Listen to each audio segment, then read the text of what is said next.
All right, we've talked about this already, but the cool thing about this part of the semester is we are done with the theory aspect of game theory. And now all we get to do is really dive into the applications and sort of the fun and entertaining and hopefully surprising aspects of game theory. And remember, when we say game theory, all we mean is strategic interaction. So when someone else's thoughts or behavior or action influences your outcome and vice versa.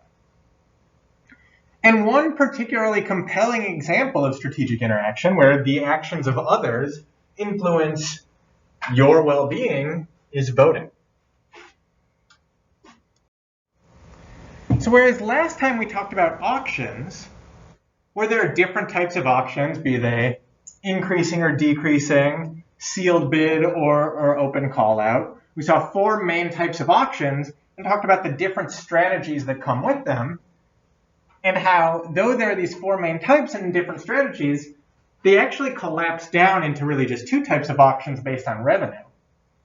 With voting, we're going to see something different. So voting and mechanism design are kind of like auctions in that sense, but they have a different punchline at the end of the day. Whereas auctions might be very appealing because you can come up with a way to get people to tell the truth. You know, if you care about your own payoff, we can reliably estimate how much you value a good or service using an auction. Votings are a little different. What voting is going to make you is lose all your faith in democracy. So, who's ready to dive in? Who wants to lose their faith in democracy today? Sounds fun. Yeah. Let's talk about what I mean. So when we talk about voting, we're really talking about a way that society can make a choice. Social choice theory deals with how groups can arrive at decisions together. So already it's starting to sound strategic. It's starting to sound like your outcome is determined by other people. The problem is there's a lot of friction in finding different ways that society can make a decision, that society can arrive at a way of aggregating individual preferences. All of you have your own unique desires and preferences and wants and needs, but selecting something that reflects the will of the people might unfortunately put some of your desires and needs above others, might put you beneath others. It's really hard to aggregate these preferences up. So when we talk about preferences, we're going to be talking about things like ballots, which are just ranked alternatives. And we'll talk about them in terms of candidates, but you can think about them in more general terms. So, Julia, tell me a little bit more about what you did this weekend. And in particular, tell me about any choices you made. This weekend I worked on my essays. Mm-hmm. I watched movies and I played video games. Okay. List your 3 favorite video games for me. Pokemon, Minecraft, Animal Crossing. Okay. Pokemon, Minecraft, Animal Crossing. So suppose here in Econ 234, we wanted to play a video game together. I'm going to be referring to these choices as candidates, but it doesn't have to be political candidates. We could be voting on whether we want to play Pokemon, Minecraft, or Animal Crossing as a class together. This is a ballot. And what you've done here is just list your preferred rankings.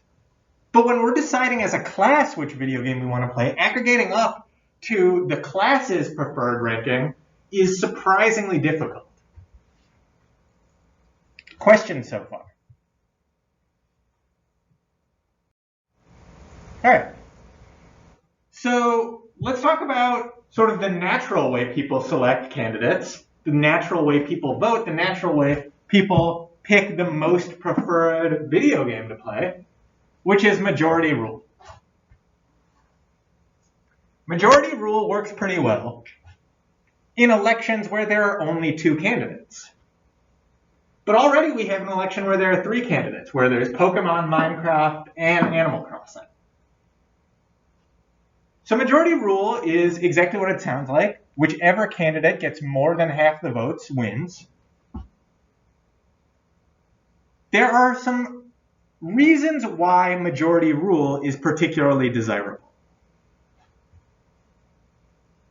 What do you all like about majority rule? Let's think about this as a class together. The most people are happy with the decision. Okay, so we might be able to maximize aggregated payoff. Evelyn, why do you like majority rule as an election system?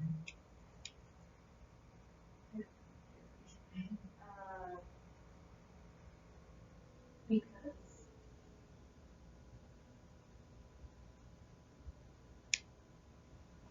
I like it because there's a higher chance for me to win. Okay. Kate, what about you? What do you like about majority rule? It's like if you talk to people, it's pretty easy to guess who's going to vote for what and what the outcome might be. Okay, so we might be able to extract preferences easily. We might be able to support the most people. We might be able to support ourselves better. There's terrible properties about majority rule. All voters are treated equally. I think Julia and Evelyn, you were both hinting at this, right? You don't want a situation where someone's vote is worth more than yours. Both candidates are treated equally. And again, when we say candidate, we can think political candidate, but it can also mean Pokemon or Minecraft, right? We don't necessarily want a situation where one candidate has an inherent value in the voting system. We can like candidates more than one another. We can like Minecraft more than Animal Crossing. But when we vote for them, we want each vote to be counted the same way.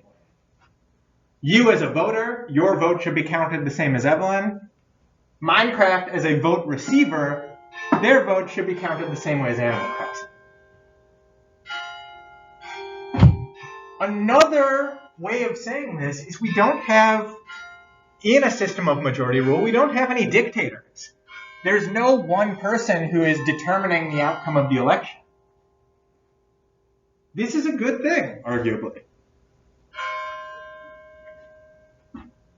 Finally, with majority rule, we have something called monotonicity. Majority rule elections are monotone, which means if, let's say, we're voting for what video game we play today, and Julia and Evelyn, you vote for Pokemon, and Jade, you vote for Minecraft. That's what we voted on today. With majority rule, Pokemon wins that election. We also have class on Wednesday, though. So suppose we hold the exact same election on Wednesday, and Jade, you say, you know what? I'm also voting for Minecraft today. So now, whereas on Monday we had 2 votes for Minecraft, 1 vote for Pokemon, on Wednesday, if we have 3 votes for Minecraft, a monotone election means that shouldn't change our preference ordering. And by our, I mean society's. So the only thing that happened is the top vote getter got more votes, and that doesn't change the outcome of the election. Which sounds pretty trivial in the case of voting for Pokemon versus Minecraft, but we're going to see it's not so straightforward with other ways of voting. There is a theorem for this, which is majority rule works best when you have only 2 candidates that you're voting for. When you're only voting for Pokemon or Minecraft. Majority rule treats all voters the same. It treats all candidates the same. It's monotone. Majority rule works really well when you have 2 alternatives and 2-party voting. You guys have probably experienced this in your own lives when you're deciding between where you want to go to dinner, or what video game you want to play, or what TV show you want to watch that night, or perhaps even political elections where you're electing candidates who are people. But once we throw Animal Crossing into the mix, adding that third-party candidate is going to foul everything up. Let's see why.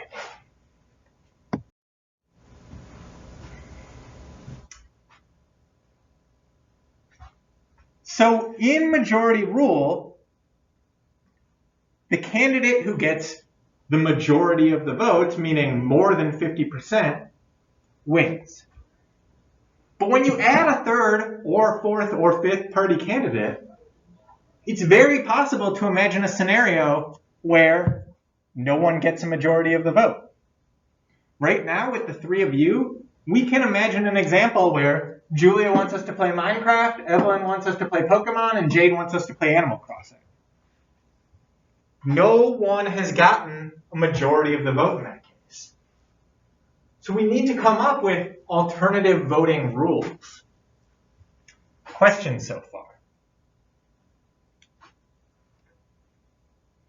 One such rule is called Condorcet's method. Condorcet's method requires us to list our full ranking of candidates. And then we can have each candidate go head to head. So it's no longer Julia voting for Pokemon, Jade voting for Minecraft, and Evelyn voting for Animal Crossing. Now you're listing all three candidates in terms of your top, second, and least most favorite. Questions?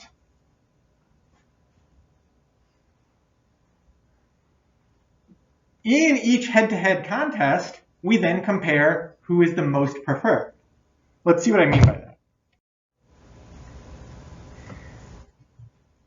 Or rather, I got ahead of myself. The problem with this method is we can have an inherent paradox where Pokemon is preferred to Minecraft, and Minecraft is preferred to Animal Crossing, and Animal Crossing is preferred to Pokemon. Once we add a third party, we can have a Condorcet paradox. We can have a situation where voting is no longer transitive. So here we've got three voters and we've got three candidates. We want to look at head-to-head voting. So first, let's compare A to B. Who wins in a vote, and this is our ranking system, so our most preferred candidate, our second preferred candidate, and our least preferred candidate. In a head-to-head vote of A to B, who wins?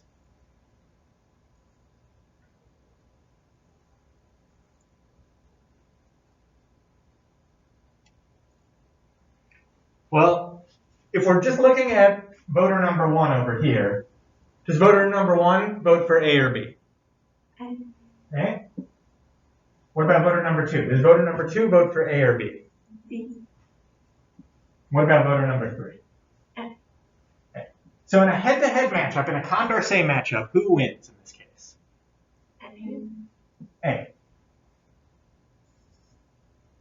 What about B to C? And give me 1 second to clean up the board.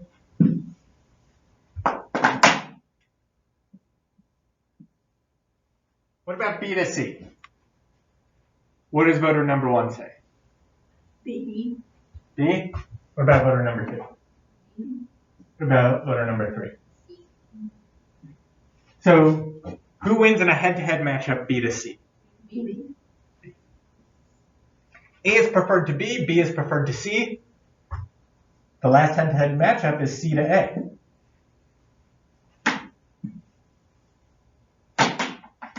I think you all know where this is going, but it's helpful to work it out. What about voter number one? What about voter number two? C. C. And voter number three? C.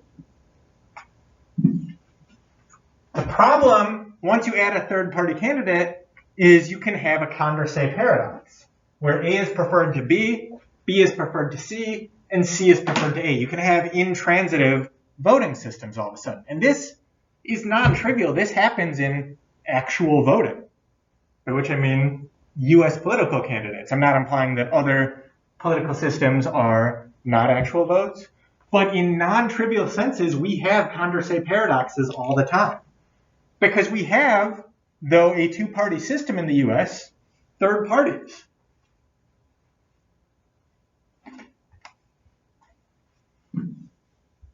Cleaning up the board a little bit.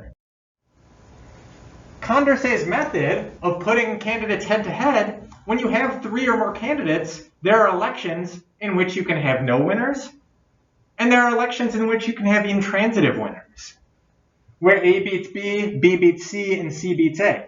There is no winner in Condorcet's method in this simple example.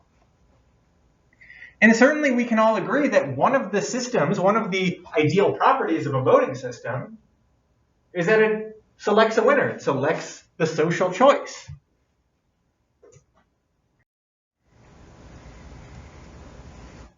What we're going to see is no matter the voting system you propose, they're all going to be problematic in some way. So Condorcet's method doesn't work because it can yield a paradoxical winner or it can yield no winner at all. Whenever you have 3 or more candidates, it's unlikely that majority rule will work. It's unlikely you'll have a candidate win with more than 50% of the vote when you have more than 2 candidates. And no matter what other voting system we propose, we're going to have shortcomings. And these shortcomings are non-trivial, they're important, and these shortcomings are pervasive. So here I have a bunch of other systems of voting, some of which you might be familiar with, some of which you might not. But there's plurality voting, where the winner is whoever gets the most first place votes. There's board account, there's sequential pairwise, there's the Hare system. We'll go into all these voting systems in a little bit, but what you're going to see is they all have shortcomings. And shortcomings kind of undersells it. These shortcomings are severe and they're problematic. Democracy is doomed. Plurality voting fails the Condorcet winning criterion. The board account fails independence of irrelevant alternatives. Sequential pairwise fails the Pareto condition. The Hare system fails monotonicity. And this is just a list. We'll go into what each of these means in a second. Some of them you've already seen. But this is really, really problematic. So let's talk about plurality voting, in part because this is the voting system you're most familiar with. Plurality voting, though you have a ranking, though you might rank Pokemon above Minecraft above Animal Crossing, we only look at your first place vote. Sometimes you submit a full preference ranking and we only look at it. Sometimes you only submit your first place vote. The candidate with the most first place votes wins. Note, this doesn't have to be a majority. It just has to be more first place votes than anyone else. You can have a plurality victory with, say, 40% of the vote.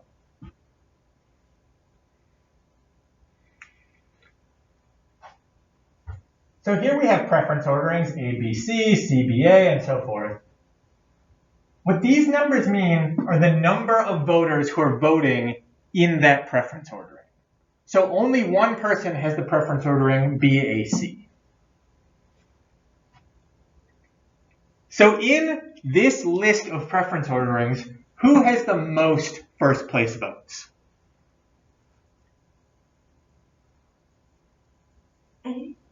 A.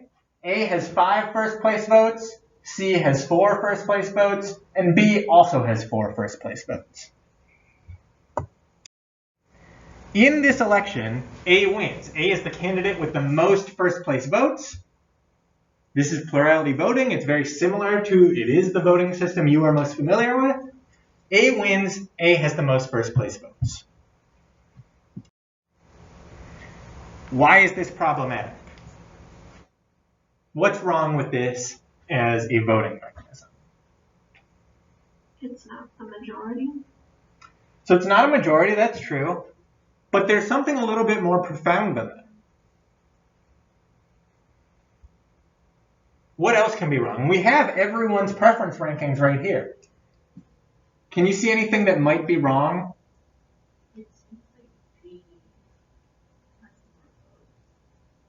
So it doesn't have more first place votes, but you're absolutely right. There are a lot more people who would prefer B to A.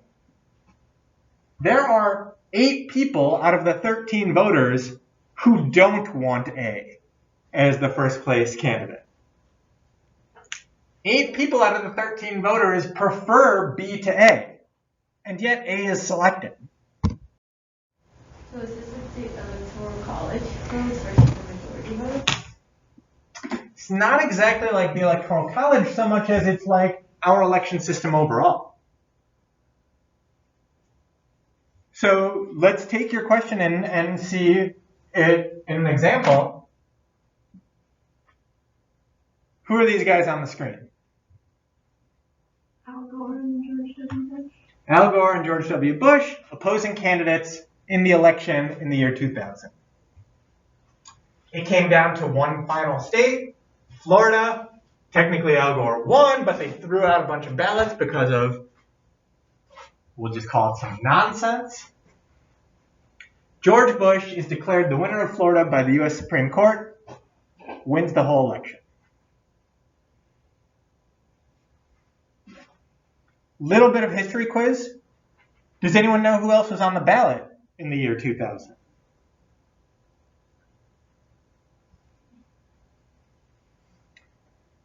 There was a Green Party candidate. His name was Ralph Nader. There was a Reform Party candidate. His name was Pat Buchanan. There were influential third parties in the year 2000 when George Bush was declared the winner over it. Let's see why that's problematic. Because what we have is a plurality vote, where George Bush was declared the winner of Florida by only a few hundred votes.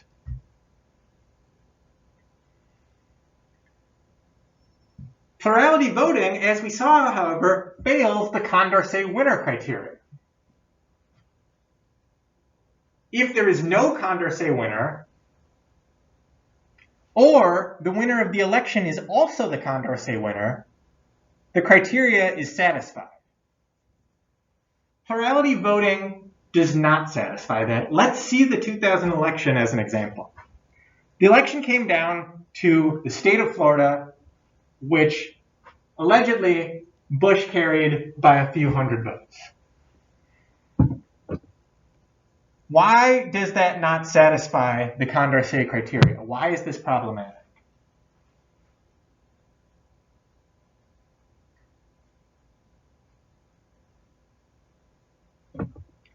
Remember, we're talking about plurality voting. We're not talking about majority rule.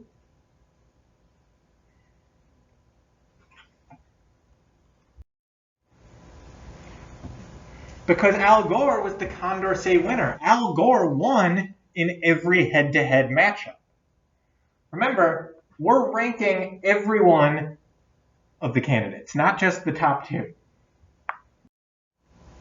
In head-to-head matchups, Al Gore beat George Bush. In head-to-head matchups, Al Gore beat Pat Buchanan. In head-to-head matchups, Al Gore beat Ralph Nader. If we want elections to satisfy the Condorcet criterion, and we can think of good reasons why we might want that, Al Gore should have won. There's another more profound reason at play, which is you can manipulate elections when they're plurality voting. We saw last week that auctions are particularly desirable because in auctions, we can structure the rules such that people tell you their true value of the good or service.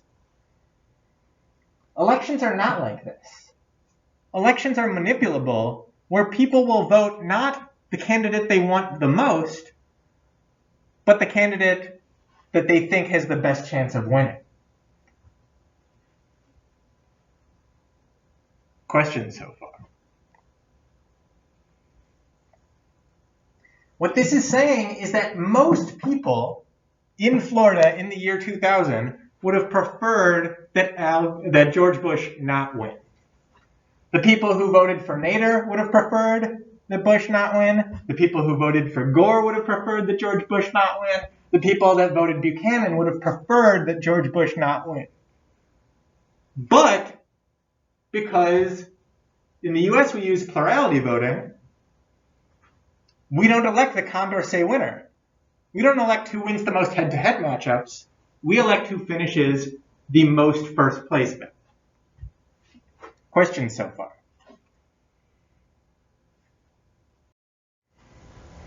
All right. So let's stop and think for a second.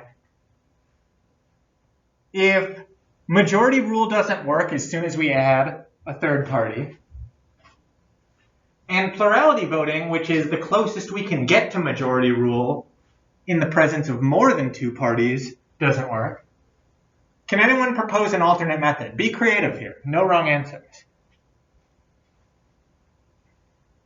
Everybody votes for their least desired candidate. Okay. And then we eliminate them. Then what? So either just straight out the person with the least votes wins, or you could eliminate one person at a time until you get to the final two. Okay. So, excellent idea, really creative. If the least preferred candidate wins, I could see that being problematic for a lot of reasons. If we look at the bottom of the ranking and move up, so suppose Animal Crossing is your least favorite video game, and then we eliminate it, we're going to start seeing some new problems. That's actually one of the voting systems we'll be learning about today. What about anyone else? Can anyone propose an alternative method? How many candidates are there? More than two. Because if there are only two, majority rule works pretty well.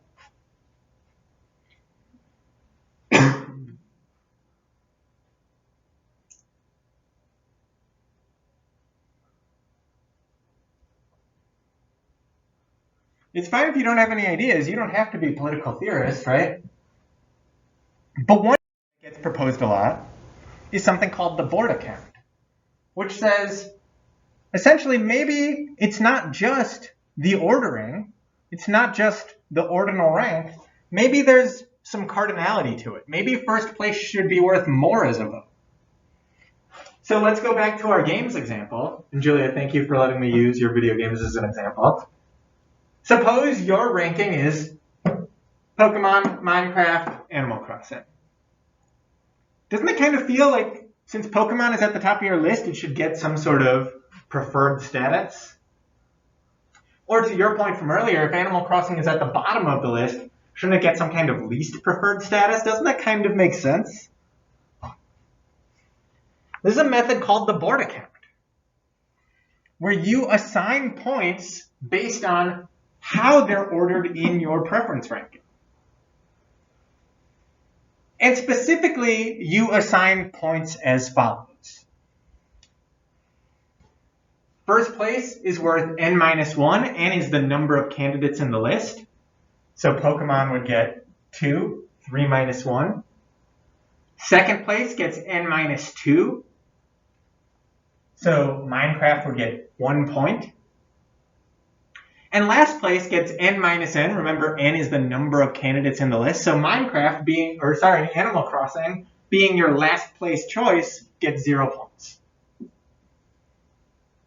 Now we're not just looking at the order in which you rank things, but the degree with which you rank them. Then, across everyone who's voting, we just sum up all the candidates to get their Borda score. So suppose that was, Julia, suppose this is your preference ranking. Pokemon, Minecraft, Animal Crossing. Suppose mine is Minecraft, Pokemon, and I also rank Animal Crossing last. 2, 1, 0. Suppose that's the case. Minecraft and Pokemon tie with 3 points each. Animal Crossing gets 0 points. So already we have a bit of a problem where there's a tie. Let's see another example. Remember, first place vote is worth n-1, where n is the number of candidates. Second place is n-2. And your last place vote, in this case, whoever ranks third on your list, is worth 0 points. So let's go ahead and calculate the board account for this election as a class.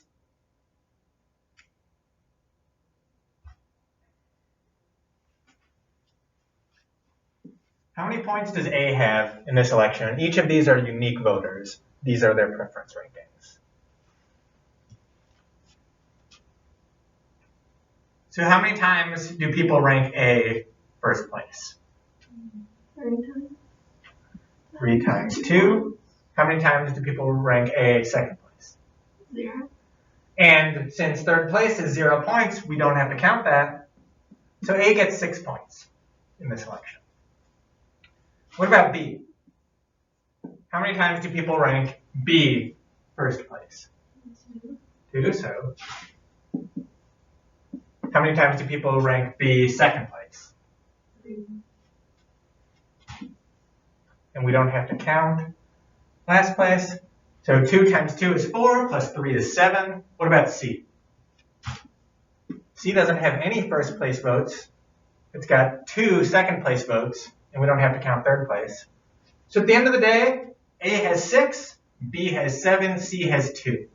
Who won the election? B. Great job. That's exactly what it says on the next slide. B wins. B has the highest board account in this case, the highest board score. Another way to calculate board account is you just count the number of spaces below. So here, where B won, we count all the boxes below B, which is 7.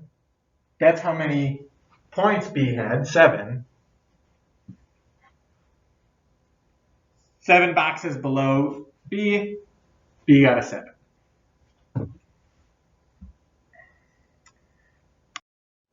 So what's wrong with this method? It kind of makes sense that the order in which you rank them should have some sort of value. What's wrong with it?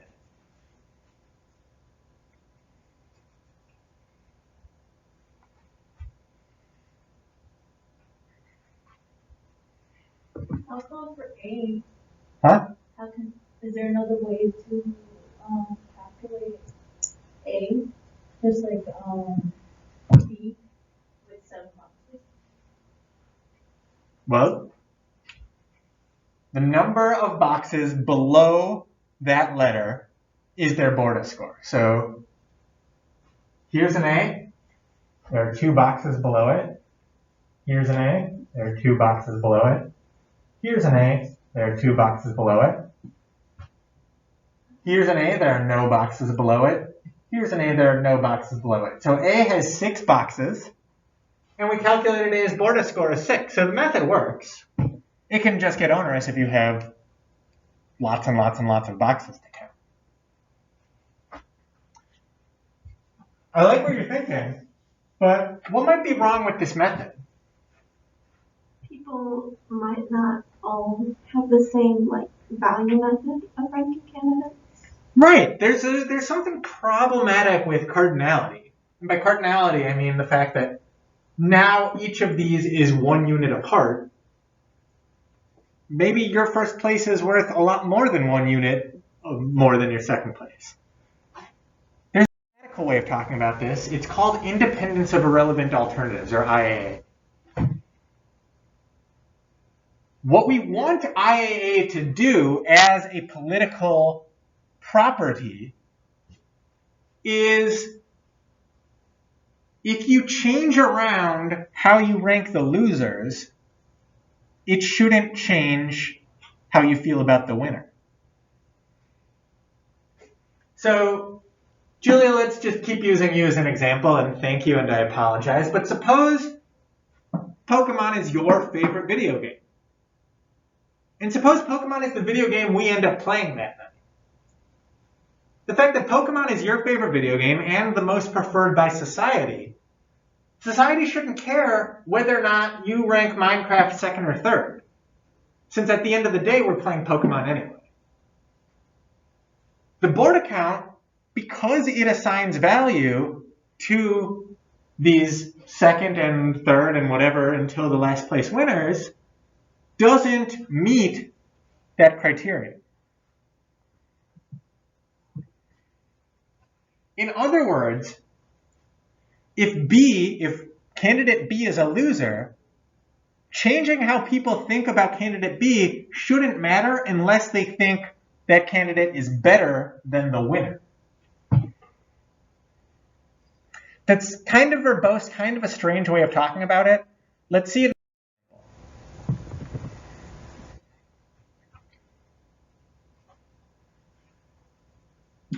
So who wins in this case?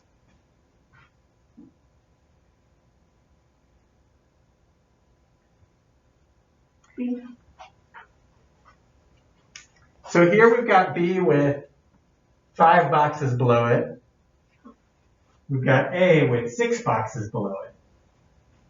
We've got C with 4 boxes below it. In this silly example, A is the winner.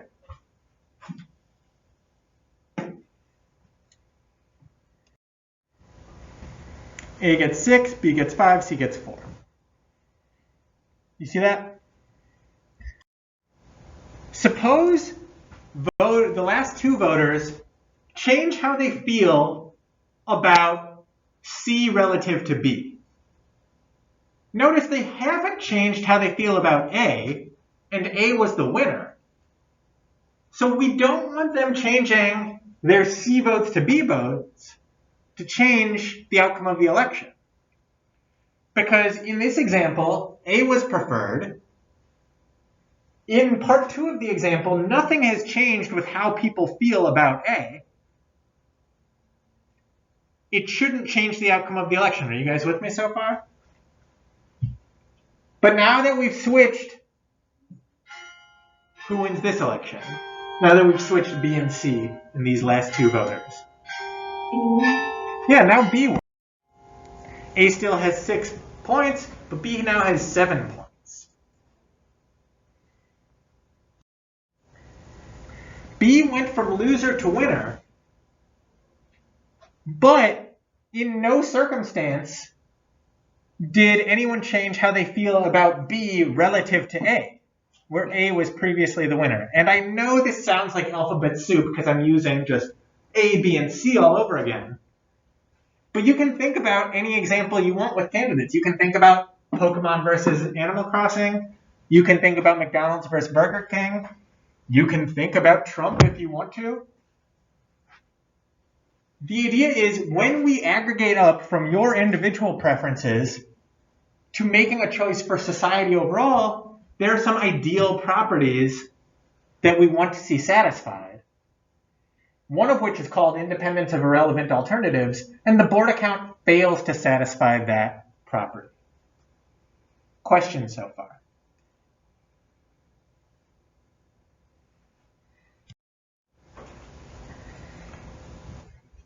All right.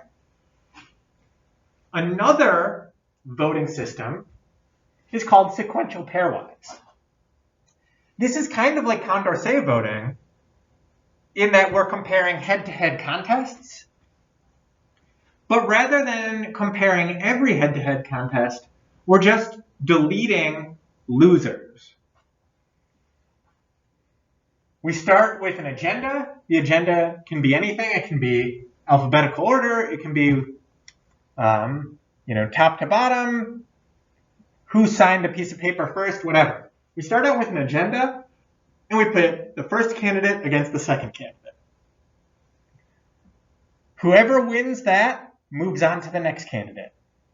Whoever wins that moves on to the next candidate, with the last candidate standing.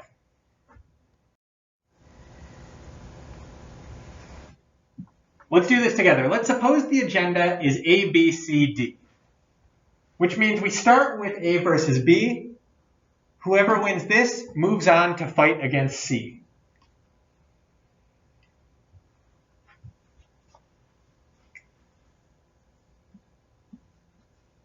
So we've got 3 voters here, and we've got their ranked preferences. Who wins A versus B? A gets 2 votes, 1 and 3. B gets 1 vote, A wins. Right? So what is the next election we're looking at in this sequential game?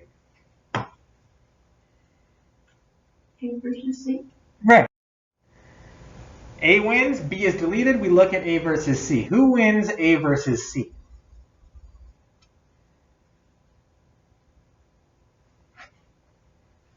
Let's do it as a class. What does voter 1 say? What does voter 2 say? Oh, C. And what does voter 3 say? Right? So it looks like C beats A 2-1. Who's next? C versus D. C versus D, great job. C wins, A is deleted. Next we do C versus D. Let's do it as a class. What does voter 1 say? D, what does voter 2 say? C, what does voter 3 say? D. B. D wins 2-1. D is the ultimate winner. Looking at this list of rankings, can anyone see a problem with that? D was never a first choice. D was never a first choice. D is never a first choice? That's problematic. Do you see anything else that's problematic with D?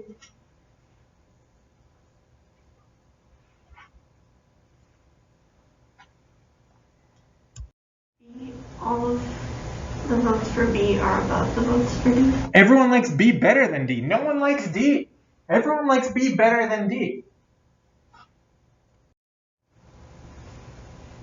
Sequential pairwise deletion fails to satisfy the Pareto principle. And we've actually already talked about Vilfredo Pareto.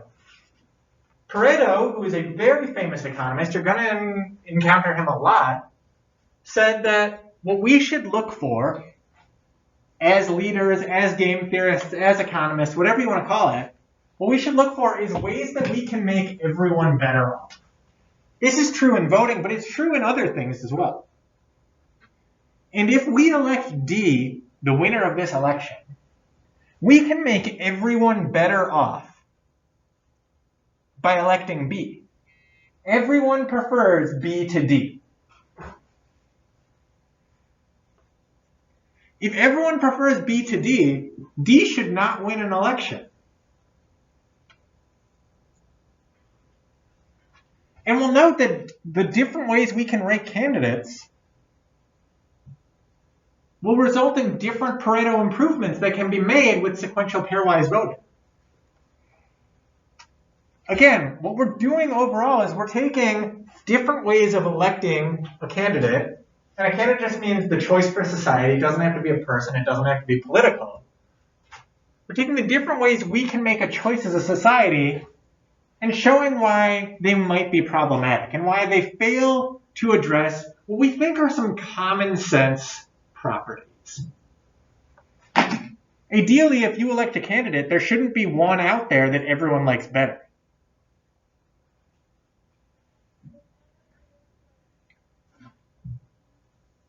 Julia, we started class, and again, thank you so much for letting me use you as an example. We started class by you listing your 3 favorite video games.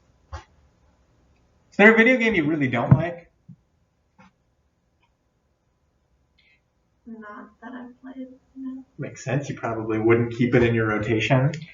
Let's say you really didn't like playing Mega Man. And let's say all your friends really didn't like playing Mega Man. You would never want a situation where when you were sitting around deciding what video game should we play, you pick one that everyone likes less than something else. You can get that. Questions so far?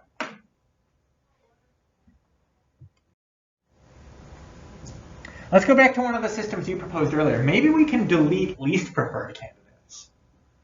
Maybe instead of looking at who you most prefer, we can delete least preferred. This is actually really a powerful tool. It's proposed by the early utilitarians. It's called the Hare system. If we just iteratively delete the least preferred candidate, then it stands to reason that we should have a more preferred candidate at the end of the day.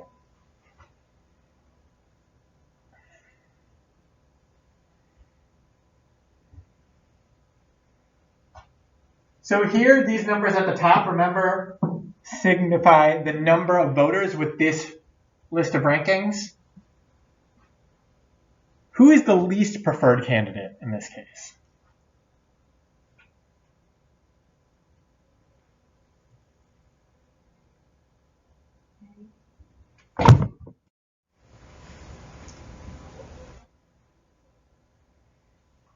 Or sorry, not least preferred, least first place votes. A has the least first place votes. Or B and C have the least first place votes. A has 5 first place votes. B and C both tie for least first place votes with 4 each. In this case, A wins because the other 2 candidates are at the bottom of the first place system. But as we've come to see, all these different types of election systems are flawed, are problematic. What's wrong with this one?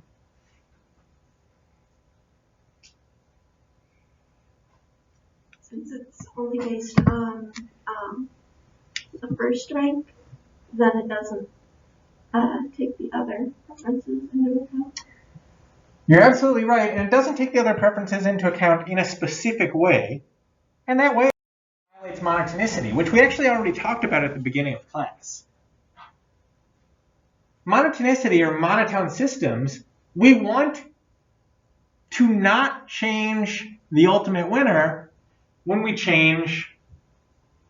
make higher ranked candidates bump up.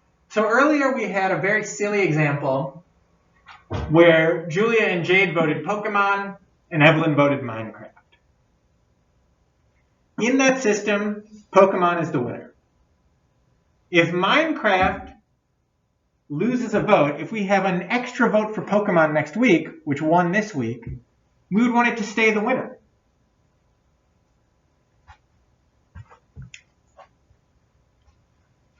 So this is the example we saw last slide, where we delete B and C, A is the winner.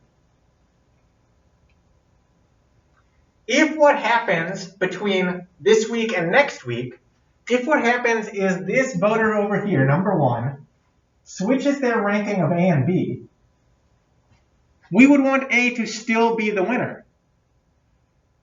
If our hair count, if our hair system elects candidate A, and then someone says, you know what, I also like candidate A, if they get an extra first place vote, that shouldn't remove them from winning status. Does that make sense?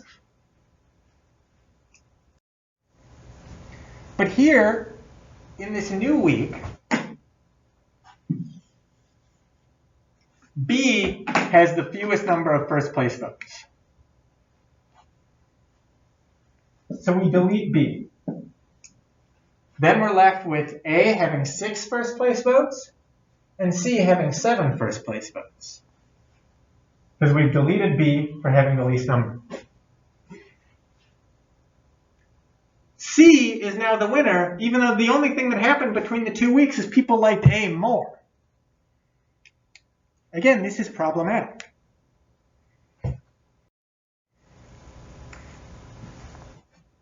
We've listed a bunch of desirable properties for voting systems to have.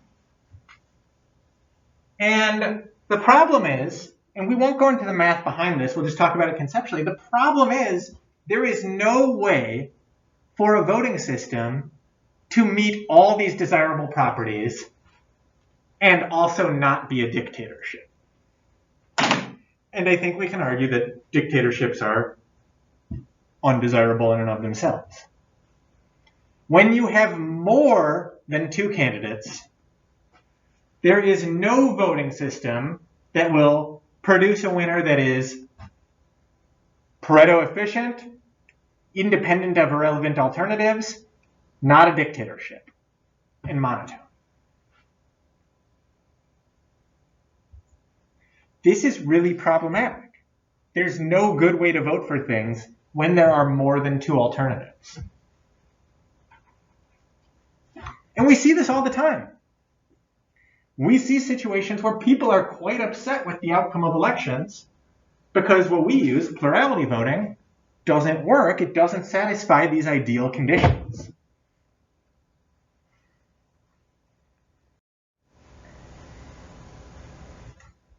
Now, I'm telling you democracy doesn't work, but that's not entirely true. There are ways that we can perhaps vote better. Maybe what we need to do is not rank candidates at all. So each of these voting systems was problematic because they gave us a list of ranked alternatives. Maybe we need to collapse that ranking system somehow. What the American Society of Mathematics uses is not ranked choice voting. They use approval voting. What approval voting means is everyone you approve of gets a vote. Everyone you don't approve of doesn't. So I have no way of knowing if you like Pokemon more than Minecraft. I just know that you don't want to play Animal Crossing. Now this is really kind of cool because suppose there are a bunch of candidates you approve of. We can keep talking about video games. Suppose there's a bunch of video games that you approve of that you would be willing to play. In approving of all those candidates, you're essentially diluting your own vote. Suppose you only want to play Pokemon.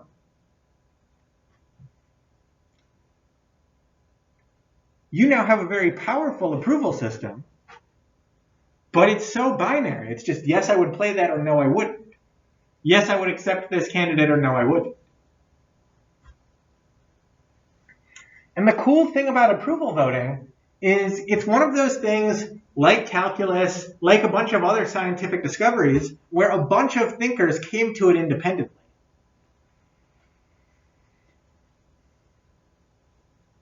Approval voting is also imperfect, but is perhaps a path forward, a path out of impossibility.